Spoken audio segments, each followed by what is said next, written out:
حضرت زینب رضی اللہ عنہا بنت جہش، آپ کی شادی کا میں پہلے بھی حال عرض کر چکا ہوں، اور آپ کی برکت سے بھی اللہ نے حضور علیہ الصلاۃ والسلام کی امت پر مہربانیاں بھی ہوئیں۔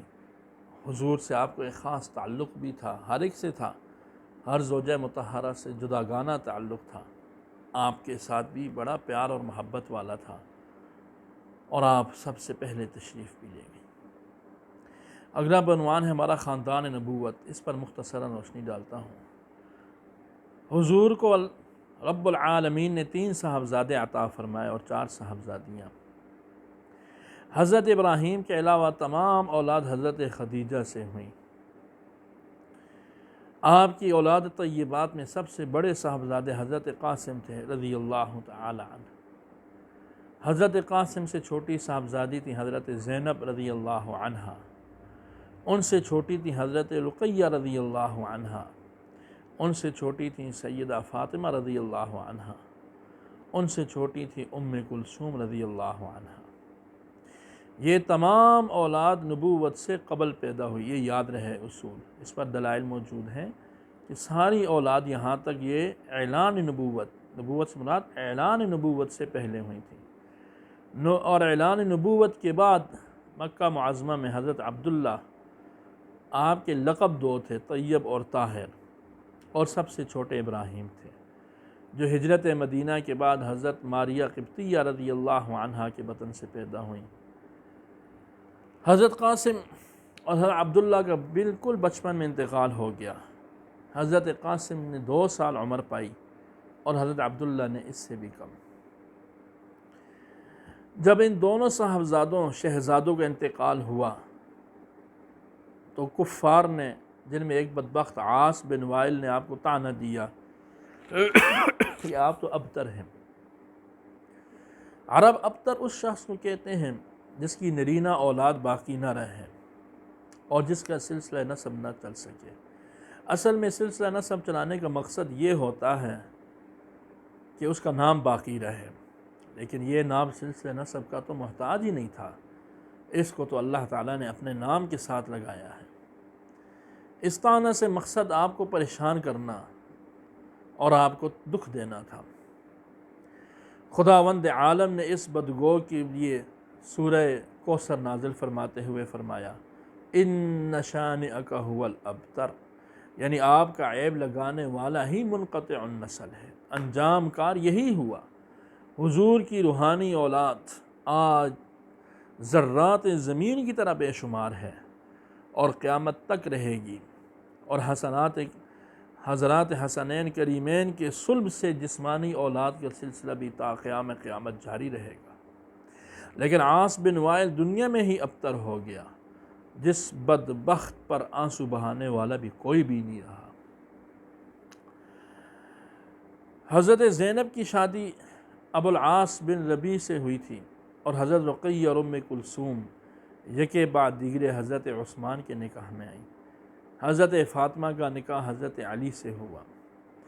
ان 4 شہزادیوں کی آپ صلی اللہ علیہ وسلم نے تربیت فرمائی، اور کیسی تربیت نہ فرمائی ہوگی۔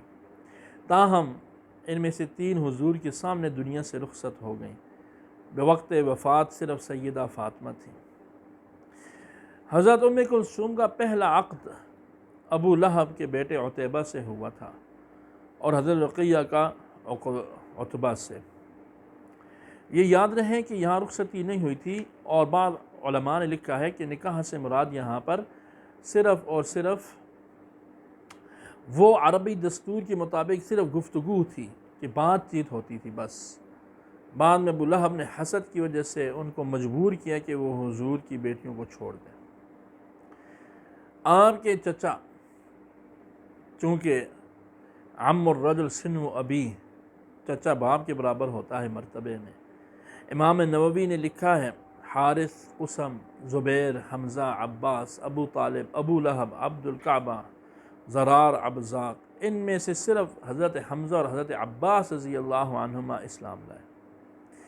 آپ کی پھوپھیوں میں عاتقہ، امیمہ، بیضاء، برہ، اروہ، صفیہ، حضرت زبیر بن عمام کی والدہ حضرت صفیہ نے اسلام قبول کیا۔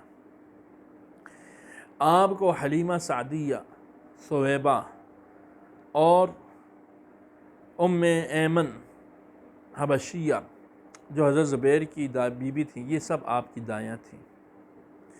آپ کے رضاعی بہن بھائی حضرت حمزہ، آپ کی چچا ابو سلمہ برہ کے بیٹے اور حضرت حلیمہ سعدیہ کی اولاد ہیں۔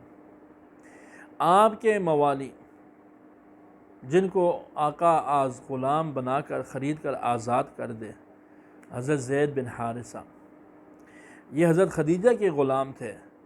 حضرت خدیجہ نے آپ کو ہبہ کیا تھا، آپ نے آزاد کر کر کے بیٹے کی طرح پرورش کی۔ اسامہ بن زید، ابو کبشہ، شقران، ریاح، یسار، یہ اونٹ چرایا کرتے تھے۔ مدعم حبشی، ابو رافع قبطی، حضرت عباس رضی اللہ عنہ نے آپ کو ہدیہ کیے تھے۔ رفاعہ، سفینہ، مابور، مقوقس بادشاہ ہے مصر نے حضرت ماریہ قبطیہ کے ساتھ بطور ہدیے کے آپ کو بھیجے تھے۔ وافد، انجشہ، رویدک یا انجشہ، یہ انتہائی حسین آواز والے تھے، حضور کے ہدی خان تھے، آپ کے اونٹ چراتے تھے۔ سلمان فارسی، یہ حقیقت میں فارس کے شاہی خاندان کے سردار اور ایک بہت بڑا آتش گدا کے مالک کے بیٹے تھے۔ دین حق کی تلاش میں گھر سے نکلے، لمبا واقعہ ہے، چلتے چلاتے حاضر خدمت ہو گئے اور 300 سال سے زائد عمر پائی، اور جلیل القدر صحابہ میں آپ کا شمار ہوتا ہے۔ اسلام وہ پہلا مذہب ہے جس نے غلامی کی تباہ کاریوں کا انسداد کیا، مظالم کا خاتمہ کیا، غلام کے ساتھ بہترین رسم قائم کر کے اس کی اصلاح کا اس وقت بیڑا اٹھایا جب روم، چین، شمالی ہند، شرق و غرب میں غلامی کی رسم زوروں پر تھی اور غلام کو ایک حیوان سے بھی بدتر سمجھا جاتا تھا۔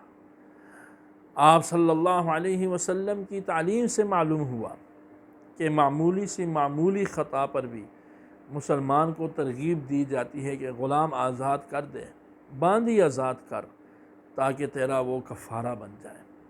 آپ علیہ السلام کا کنبہ، حضور کا سارا کنبہ ہی ساری دنیا ہی ہے، لیکن یہ آپ نے فرمایا کل تقی و نقی فہو آلی، ہر متقی اور نیک انسان وہ میری آل میں سے ہے۔ تاہم آپ کے خاندان بہت مبارک خاندان، کائنات کا سب سے نفیس اور حسین اور خوبصورت خاندان ہے۔ اللہ رب العالمین ہمیں حضور کی ازواج، آل اور خاندان سب کی عزت اور احترام کی صحیح طور پر توفیق عطا فرمائے۔